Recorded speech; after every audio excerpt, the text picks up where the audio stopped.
You are currently listening to The Mark Bishop Show, discussing life and business with people from all around the world. And now your host, Mark Bishop. You know, they say it's hard to forgive after a tragic event. Some people will forgive easily, while others will look to seek revenge. Which one are you, a forgiver or someone who would seek revenge? I know it's easy to say forgive, but if your daughter was murdered, how do you think you would feel then? Would you seek revenge or would you offer forgiveness? My special guest is Dr. Buck Blodgett. Welcome, sir. Thank you. Good to be on your show, Mark.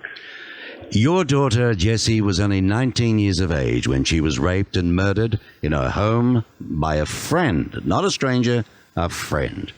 Now, Dr. Blodgett, you founded the Love-Hate Project after your daughter was murdered, correct?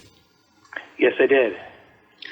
Her death left you stunned, shocked, and filled with anguish, yet also inspired you to do all you could to prevent such horrors from happening to others. And since her death, you've worked to end violence and to educate, motivate, and inspire young minds to choose love over hate. You speak nationally in schools, conferences, and prisons. How is the reaction to you? I've been amazed by the reaction. This issue resonates with so many. Jessie wasn't one in a million, Mark. She was 1 out of 3 of our girls and women will experience some form of sexual assault in their lifetime. 1 out of 4, domestic violence. Boys, 1 out of 6, sexual violence. 1 out of 7, domestic violence. 10 more of our girls and women will be killed today. 10 more Jessies today and tomorrow and every day until something changes in the United States alone.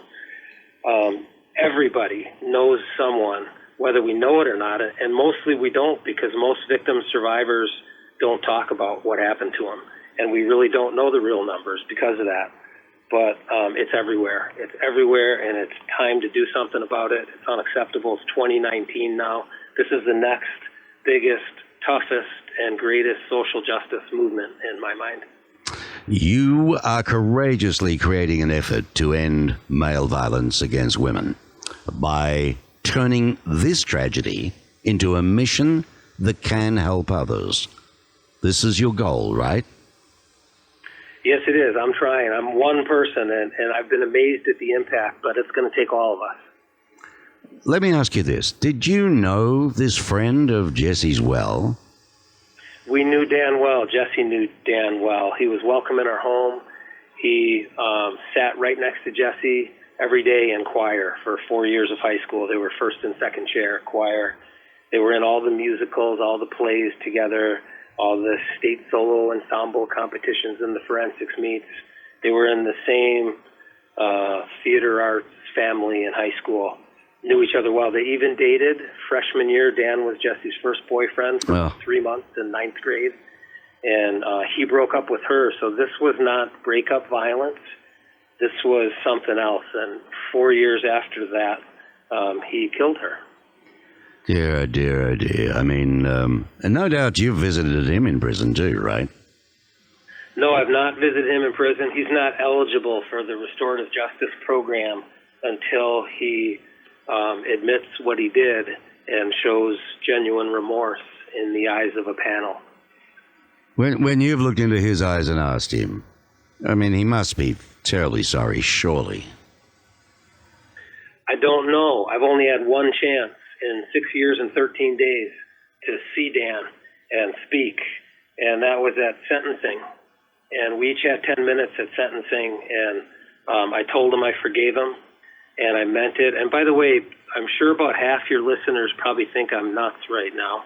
And I want people to know that I'm not living in the dream world, that I will never excuse or accept what Dan did to Jessie, or what any violence that any human ever commits against any other human, or even an animal, especially if there's a power imbalance, like a 210-pound man surprising a 110-pound girl while she's sleeping. But that doesn't mean I can't forgive, and that doesn't mean I can't love. And I told him I love him too, and I meant that. I don't mean I like him. I don't mean I like what he did. but love comes from a higher place, in my opinion, and I choose mine to be unconditional because that's who I want to be in this world, and I believe that's what this world needs. Well, I tend to agree with you, but it's amazing. Your book, Dr. Buck Blodgett's book, A Message from Jesse. How have you been distributing this book so far? It's on Amazon.com. Is that it? Yeah, it's also word of mouth locally. I don't consider myself an author, and I'm not. It's not about selling the book, except that the book is the whole story of the first year, the chronology of what happened from the day it happened, and my journey and our family's journey after that. Right. It's more the message, and you know, you're right. It's not about the money. The money can be given away just about. I mean, you're a successful, chiropractor. I'm trying to say that it's so much more the message that people and the goodness they can get out of this book. Did you feel at all that Jessie was talking to you when you were writing it? I sure did. I believe I heard her voice over my shoulder and in my head and felt her presence many, many times. And I had about 24 crazy, strange, beautiful, amazing things happen to me, my friends, Jessie's friends, and others in our community, starting the morning after she was taken from us at the bottom of my driveway with a kind of an odd butterfly encounter. And then they progressed from there. Things I used to call signs, now I just call them answers to a desperate, broken, middle-of-the-night hotel room prayer the night after she was killed. But absolutely feel her presence. Did not believe in that 6 years and 15 days ago. Would have thought anybody who said what I'm saying now was, wishing hopefully, but my worldview changed, and I realized I've been missing something for 53 years. Definitely feel Jessie's presence. Now, the book on Amazon, A Message from Jessie. The other important project, the Love-Hate Project. Interesting name. Tell us about that. Oh, boy, I don't know where to start. We at her funeral, I said love is and always will be stronger than hate.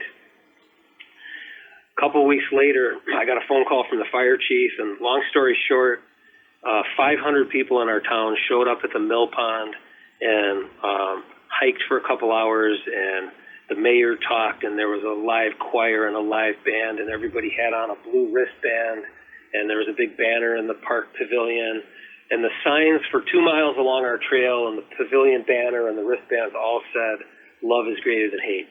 Love in capital letters, greater than symbol, hate all smalls, as it should be. Brilliant. Whoever thought that up named a project. And I knew that day, after the community vigil was on the 10 o'clock news on all 4 news networks in Milwaukee, I saw the impact, and I thought, oh my gosh, something just happened today. And I knew there was a legacy project being born, and I was supposed to do something about it. And I believe all of us are supposed to do something about it because it's everywhere and it affects all of us.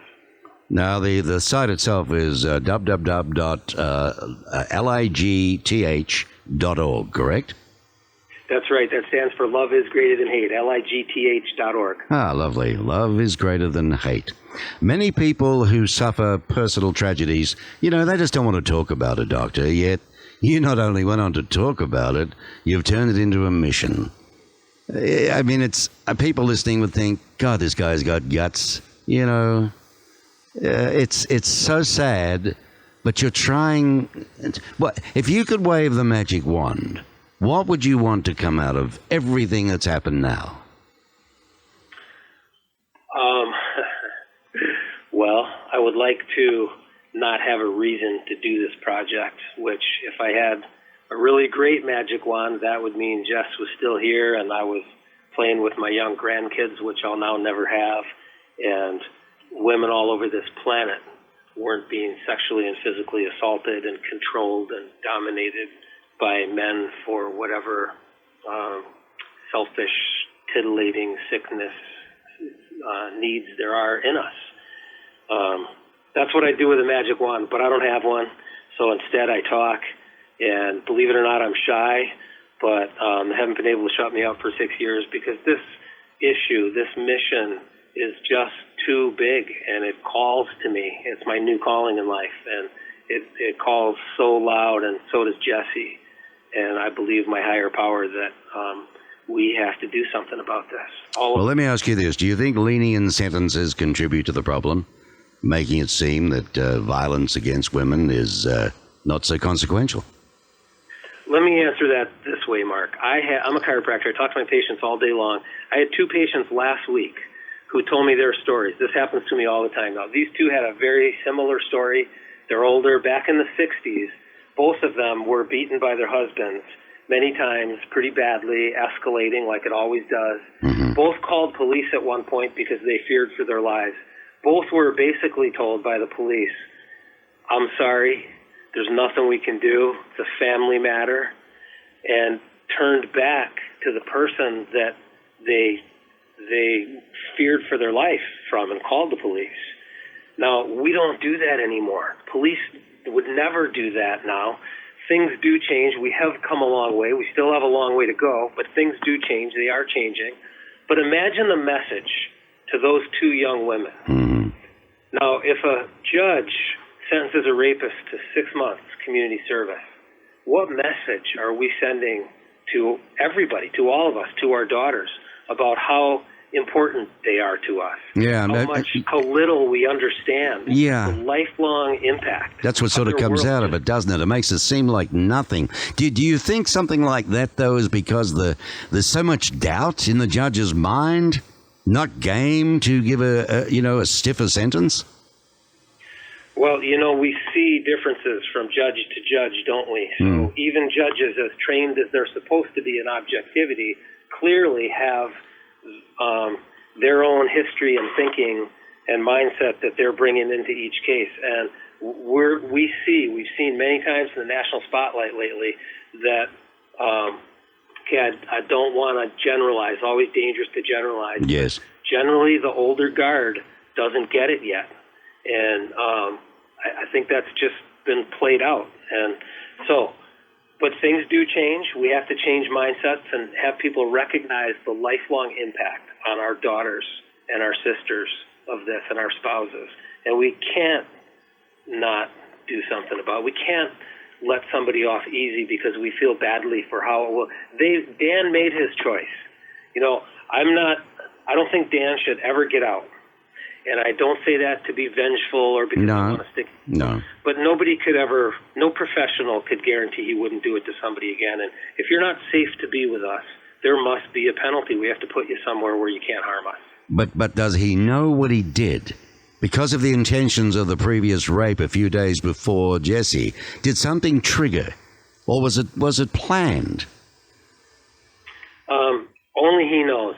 But his computer search tells a lot. He was searching serial killers for a few months, and he searched them by number of kills first, and then the ones with the most, he searched their methods. And the attack on the woman in the park, which was a completely different MO than Jesse's, was modeled exactly after one serial killer that he searched, and then Jesse's attack was modeled exactly after another, and after a snuff film that he watched that morning, which the DA called his instructional video. Ah, dear, oh dear. It must have been sickly for you and your wife, Joy, too, because you're not to know this person in your home, you're close to your daughter, and this is sort of there, but never mind. Look, how important is it for fathers to model behavior, do you think, of how to treat women? And for both parents to discuss with their sons how they should act towards women and girls? Because it's critically important. I think it is too. We've got all kinds of data on this now, decades of data. We know children who grow up and witness sexual and physical violence in their home unit grow up to commit it themselves at a much higher rate than children who don't. And even in a peaceful home, Mark, in the same way that parents set the bar, set the expectation for grades, for curfew, for values, for work ethic, in the same way, whether it's conscious or unconscious, so do they set the expectation for how boys treat girls. In my generation, I'm going to be 60 on my next birthday, dads rarely talked with their sons directly about how a man treats his wife, how a man treats his daughters, how boys treat girls. And it's 2019 now. What conversation could be in today's world could be more important than that one? Yeah. Well, one of your foundation's goals is not just to reduce violence against women, but to end it. So why do you think that's even possible, though, with the numbers you're talking about? I think that's possible for two reasons. The first reason is because it's important to think it's possible, because I believe our actions flow from our beliefs, and if we don't think something's possible, our actions aren't going to be in a dance and in alignment with whatever it's going to take to make it possible. So that's number one. But number two, more importantly even, is the evidence. The evidence tells me it's possible. Since the 1994 Violence Against Women Act here in the United States, according to the U.S. Department of Justice, we have decreased per capita, we've decreased sexual assault by over 50%. We've cut it in half. Domestic violence by 64%, almost to a third of what it used to be. Now, if you watch the news these days, it doesn't feel like that, doesn't seem like that, but those are the numbers. Mm-hmm. We've made great progress. The first half of last century, there was no shelters for battered women to go to. Now there's one in every county in America.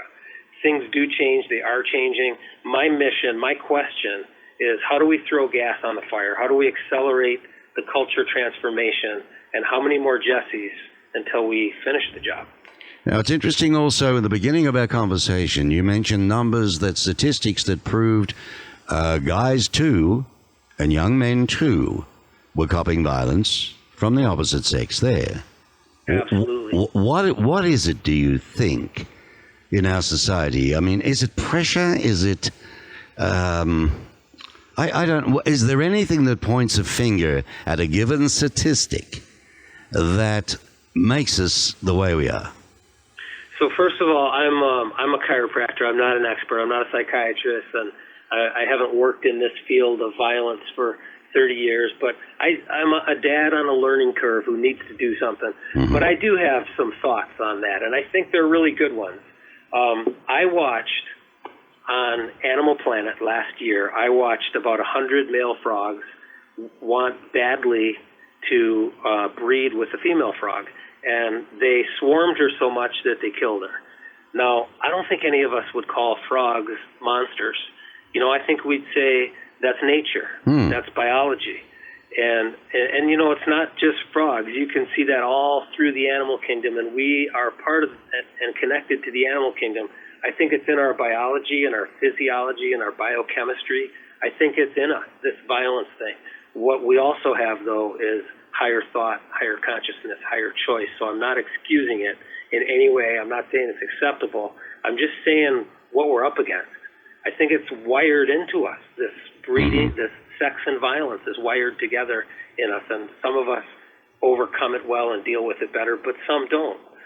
That's my first big thought, and my second is just that it's a cultural thing, and it's been there's been a shroud of silence about it forever, and it's coming to the light of day for the first time in not only in my lifetime, but in human history. It's a white-hot national conversation, and culture is changing.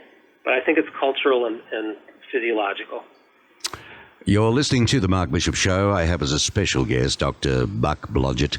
His daughter, Jessie, was raped and murdered.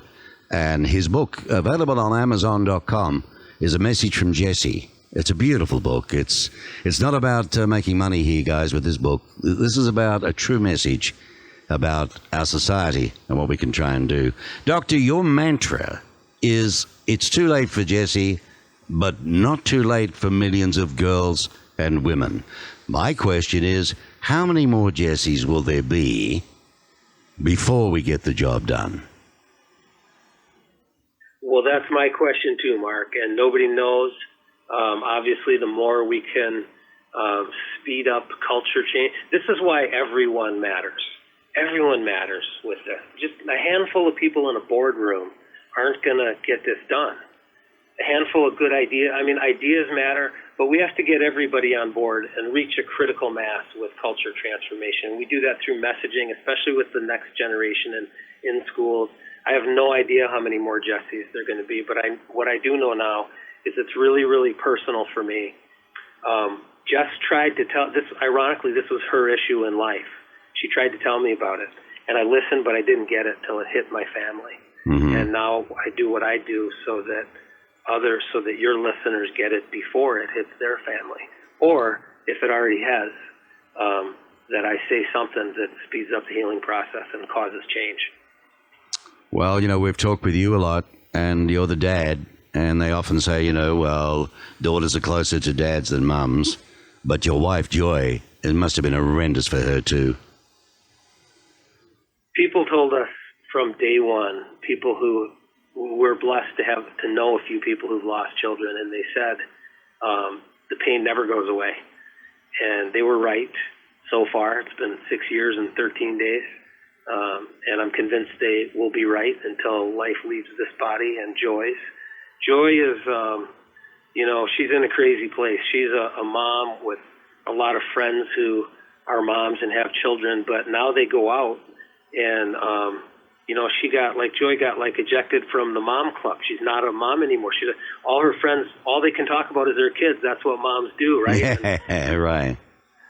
And it's so painful for her to listen to other people talk about their kids, of course. And It's nobody's fault. She wants to hear them and be happy with them about their kids, and they don't want to hurt her. But, it's a loss that can't be described, and it's a pain that can't be described unless you felt it. Right. Well, you've been in the family chiropractic practice since '96. You're also founder of the Chiropractic and Wellness Group. Is your wife a chiropractor as well? She was. She retired a year ago, May. So the two of us, I've been in practice now for going on 24 years, and she was a chiropractor for 23. Right. All righty. Well, your book is titled, I wanted to sell a lot so it gets out there and gets a message out. And speaking of that, a message from Jesse. It can be found on Amazon.com. It's written by Dr. Buck Blodgett, who personally, felt the experience of losing a daughter through rape and murder, forgave the killer, believes in love more than hate, has formed the Love-Hate Project, which is about, hey, love is stronger and always will be than hate.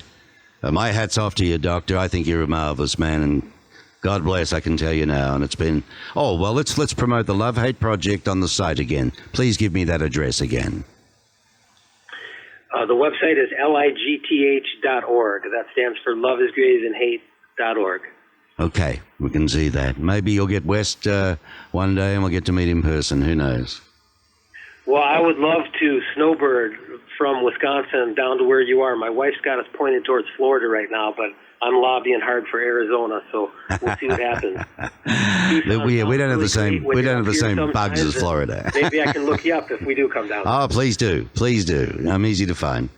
All right. Thank you, Doctor. And it's been an absolute pleasure. Good luck, okay, with the future.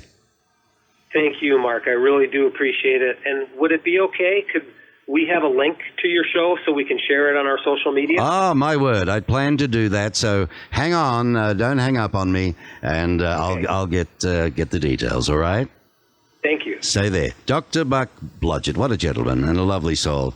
And I hope, you got something out of that. And, boy, talk about strength. I'm nearly in tears. And here he is doing what he's doing. I hope you enjoyed that.